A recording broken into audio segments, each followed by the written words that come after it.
بسم اللہ الرحمن الرحیم۔ اللہ کے نام سے شروع جو نہایت مہربان رحم والا۔ پیام لے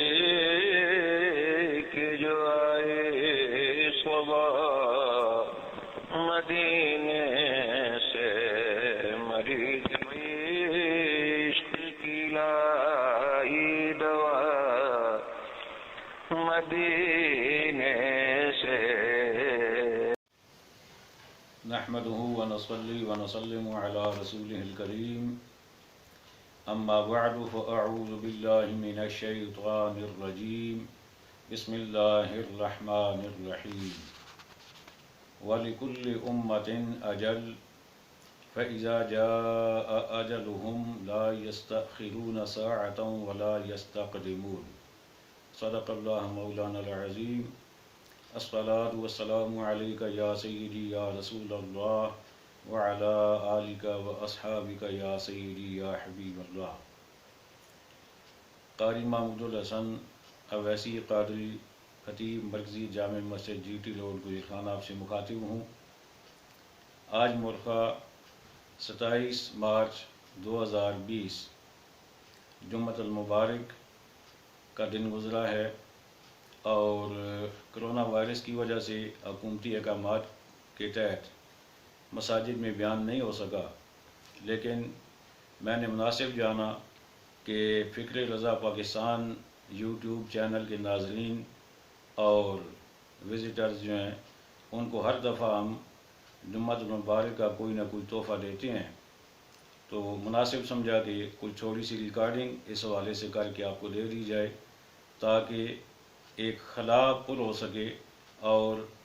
موجودہ حالات کے تناظر میں آپ کے سامنے ایک میسیج بھی قرآن و حدیث کی روشنی میں ڈیلیور ہو جائے۔ اس وقت آپ جانتے ہیں کہ ساری دنیا میں کرونا وائرس کا ایک عجیب سا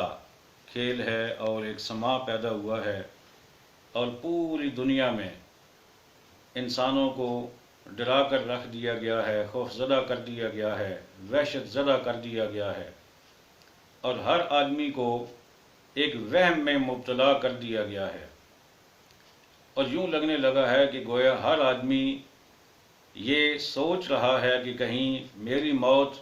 کہیں قریب تو نہیں آ گئی، کہیں ایسا تو نہیں ہے کہ اگلے لمحے مجھے کوئی وائرس چمٹ جائے گا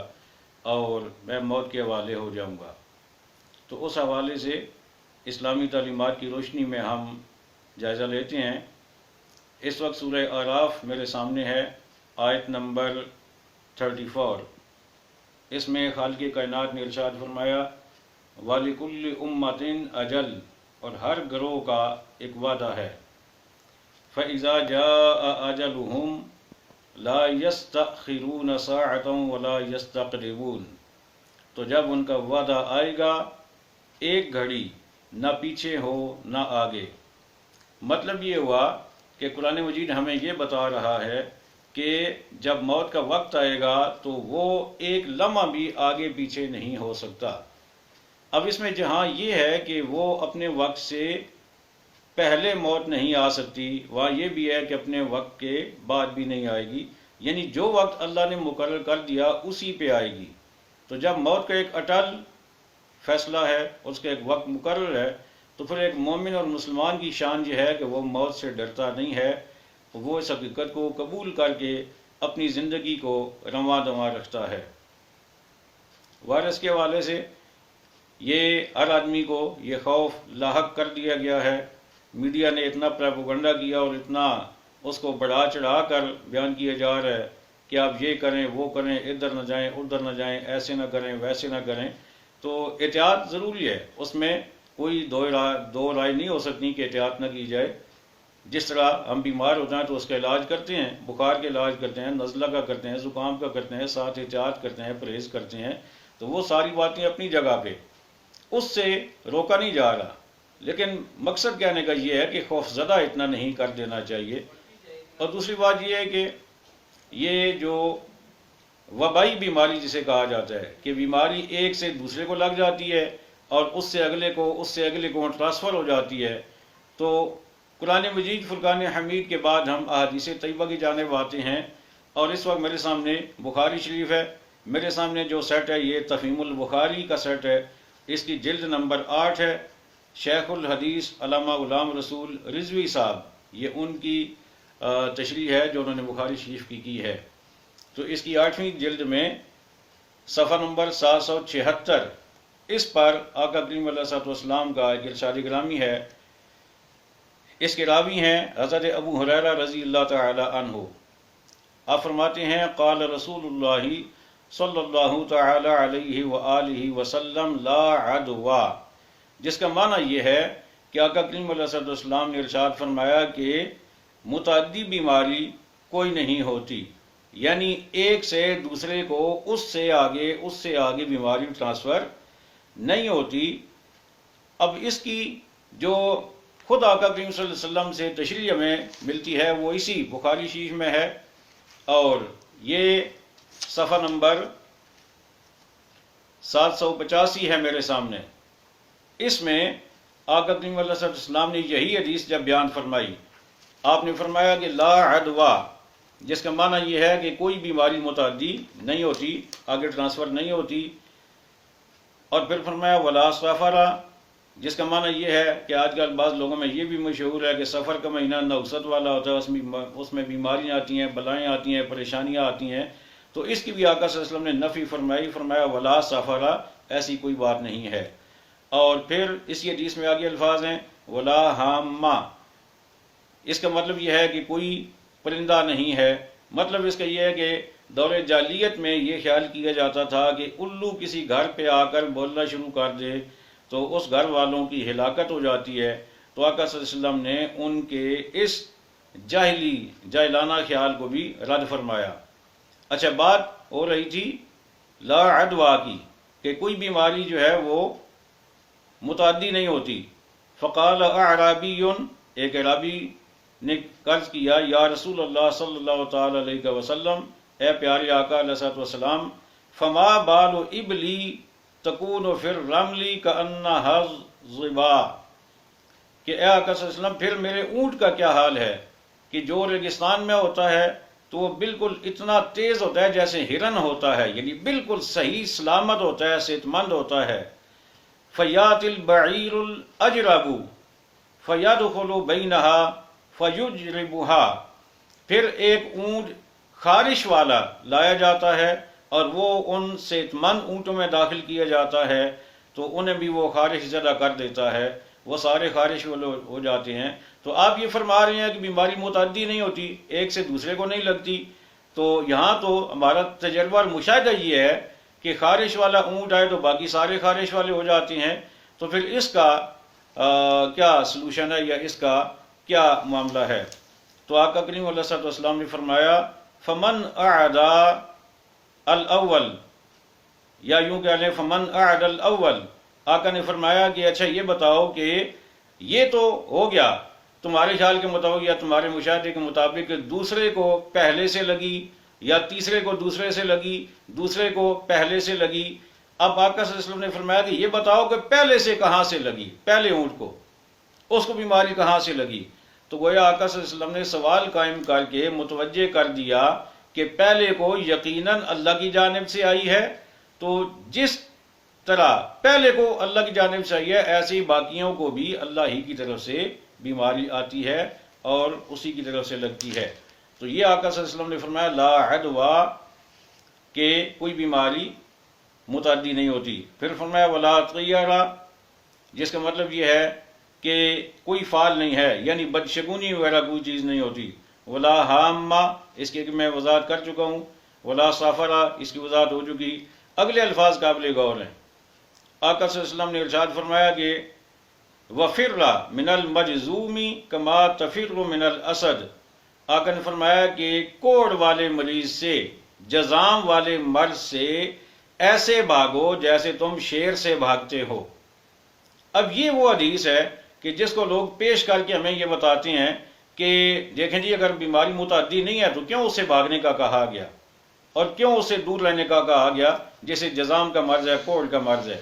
اب آئیے اسی ضمن کی باقی احادیث میں آپ کے سامنے لانے کے بعد پھر میں اس کی انشاءاللہ مزید وضاحت کروں گا۔ یہ اس وقت میرے سامنے مسلم شریف ہے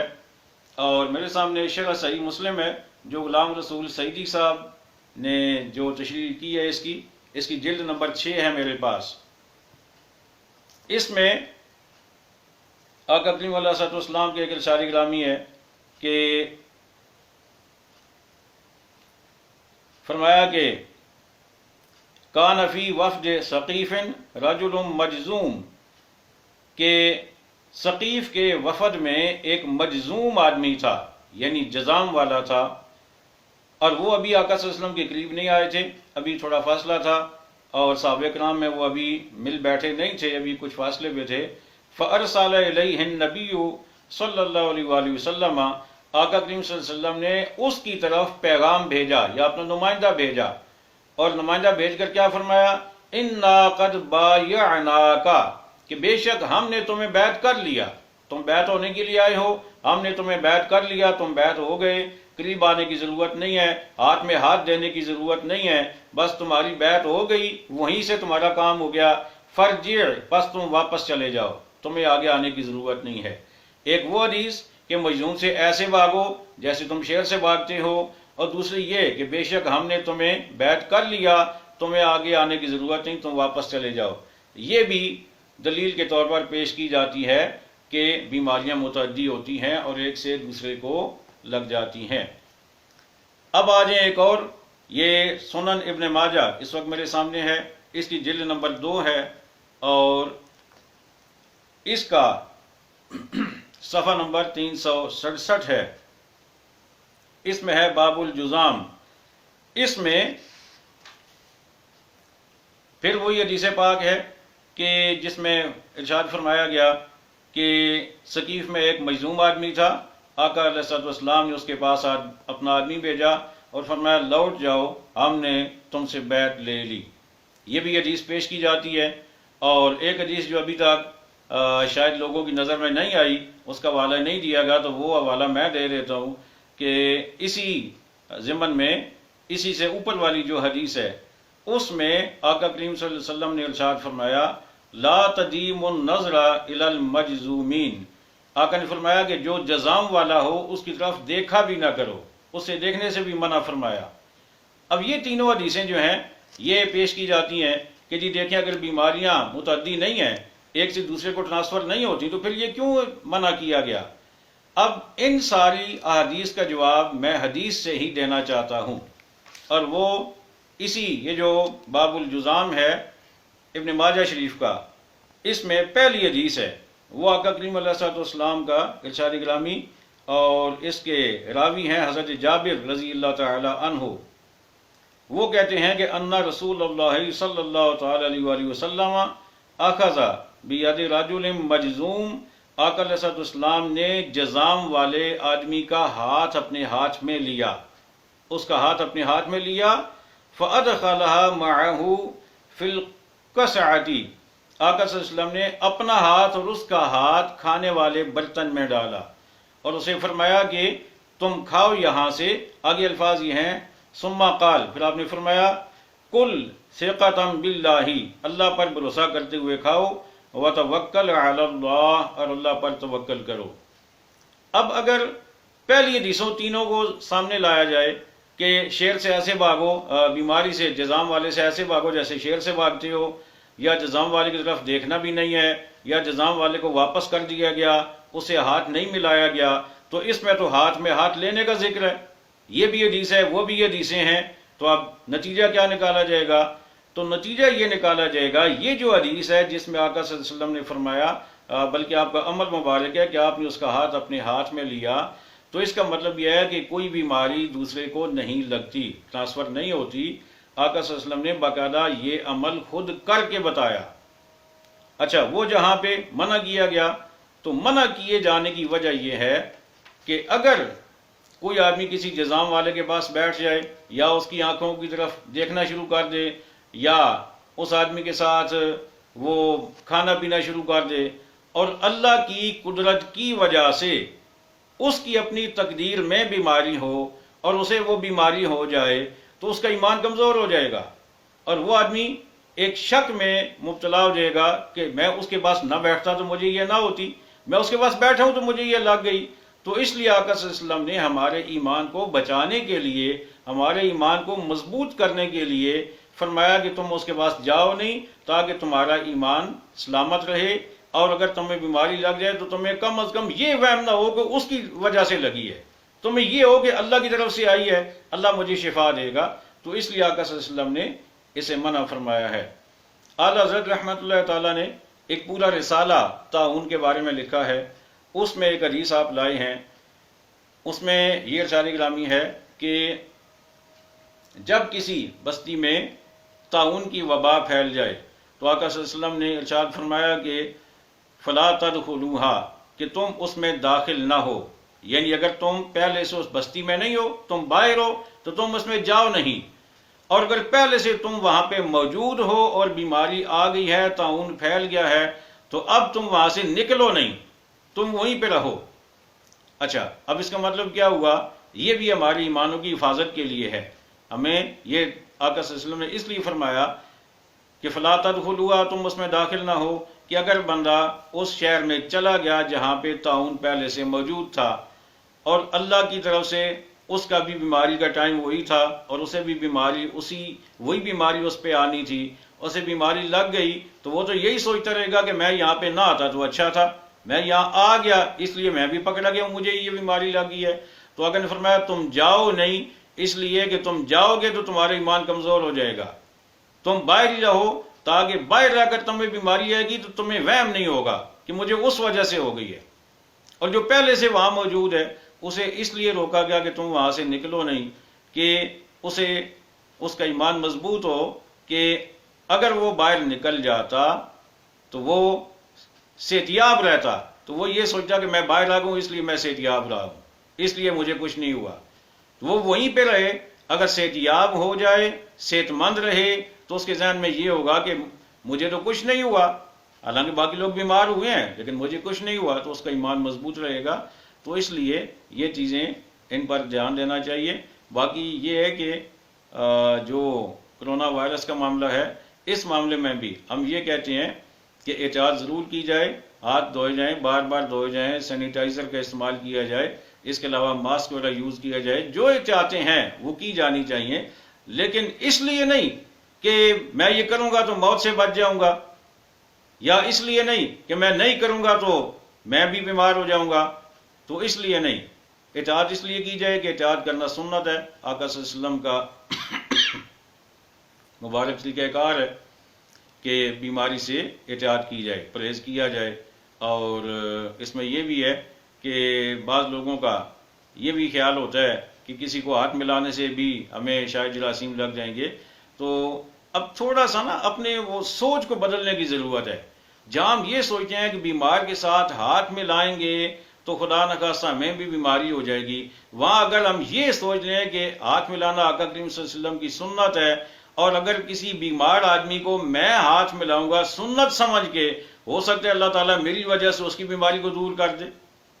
سنت کی برکت ہمارے ذہن میں ایک تصور جب آئے گا نا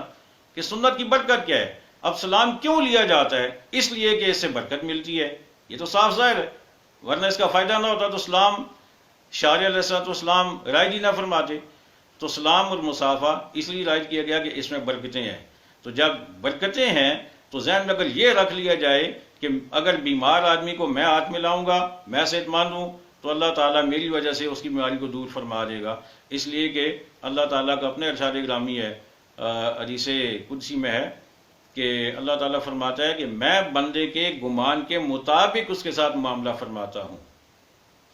جیسے بندے کا گمان ہوتا ہے میرے بارے میں ایسا معاملہ اس کے ساتھ فرما دیتا ہوں۔ اب اگر ہمارا ذہن اس بات پہ آ جائے کہ ہم ہاتھ ملائیں گے تو ہمیں بیماری ہوگی، تو اللہ تعالیٰ ایسا معاملہ فرما دے گا۔ اور اگر ہمارا ذہن اس پہ آ جائے کہ ہم نے سنت پہ عمل کرنا ہے چاہے کچھ بھی ہو جائے، اور سنت پہ عمل کریں گے تو برکت ہی انشاءاللہ ملے گی، تو ضرور برکت ہی ملے گی۔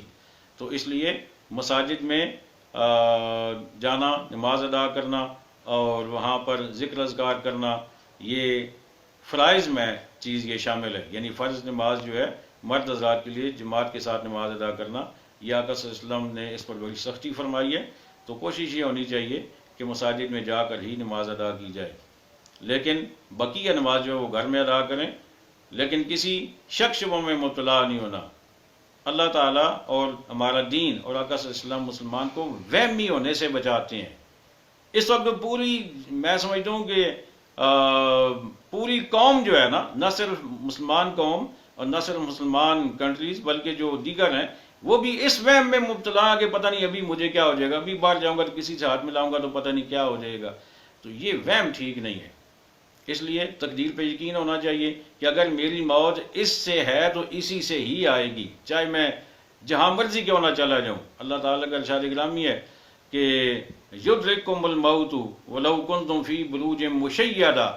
اگر تم لوہے کے کنوں کے اندر بھی چلے جاؤ گے تو موت تمہیں ڈھونڈ لے گی۔ اس لیے احتیاط ضرور کی جائے، صفائی کا خیال رکھا جائے، لیکن اللہ تعالیٰ کی تقدیر پر بھروسہ کیا جائے کہ مجھے بیماری آئے گی تبھی آئے گی جب اس کی طرف سے میرے لیے مقدر ہوگی، اگر نہیں ہوگی تو پھر مجھے کچھ نہیں ہوتا، چاہے میں جہاں مرضی چلا جاؤں۔ اللہ تعالیٰ میں عقائد سے اور ہمارے صالح کی توفیق عطا فرمائے۔ وما علینا الا البلاغ المبین۔ شہنشاہ مدینہ الصلاۃ والسلام، شہنشاہ مدینہ الصلاۃ والسلام۔